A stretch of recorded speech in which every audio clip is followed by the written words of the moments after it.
Hello guys, আজকে আমি to capture থেকে $0.5 উইথড্র করে দেখিয়ে দেব একদম লাইভ। সো দেরি না করে আমরা কাজটা শুরু করি।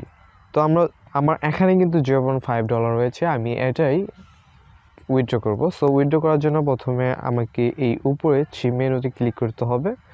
সো আমি ক্লিক করলাম, দেন এরপর হচ্ছে পে আউটে আমি ক্লিক করে দিব। সো আমি পে আউটে ক্লিক করলাম।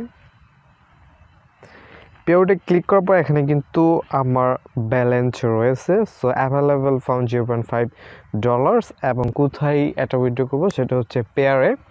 এরপর আমার নাম্বারও মানে অ্যাকাউন্ট নাম্বারও দেওয়া আছে। সো আমি এখন জাস্ট অ্যাকাউন্ট নাম্বারটা লিখব। সো আমি উইথড্র হিস্ট্রিটা লিখব। সো যেহেতু আমার $0.5, সো 0.5। সো আমি এই ডলারটা লিখলাম, যা ছিল তাই লিখলাম। সো লেখার পর আমি কি করব, অর্ডারে ক্লিক করে দিব।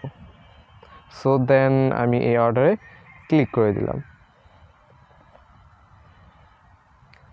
সো ক্লিক করে দেওয়ার পর তারা এখানে বলেছে যে ইউজুয়ালি তারা পে আউটটা প্রসেস করবে 3 থেকে 5 ডেজ, অথচ এত দিন লাগে না। সো এই যে এটা হচ্ছে আমার। সো এখন দেখি কখন আসে।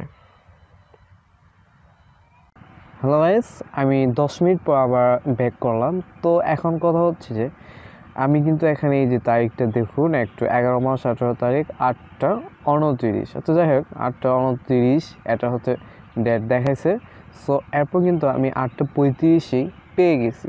সো একটু ভাবুন, আই মিন 6 মিনিট লাগছে। সো আপনি কিন্তু এটা 6 মিনিটের ভিতরে আপনি কিন্তু $0.5 পেয়ে গেলেন। সো অর্থাৎ আমি পেয়ে গেলাম। সো এভাবেই কিন্তু আমরা একটু যদি আমার অ্যাকাউন্টটা আমি যদি এখন আমার অ্যাকাউন্টটা দেখায়, আগে ছিল $1, এখন $1.50। সো খুব সিম্পল একটা বিষয়। আপনি কিন্তু আপনার যদি কোনো টু ক্যাপচার অ্যাকাউন্ট না থাকে তাহলে আমার ডিসক্রিপশনে ভিডিওটা দেখে নেবেন যে আপনি কিভাবে টু ক্যাপচার থেকে আর্ন করবেন। Good bye.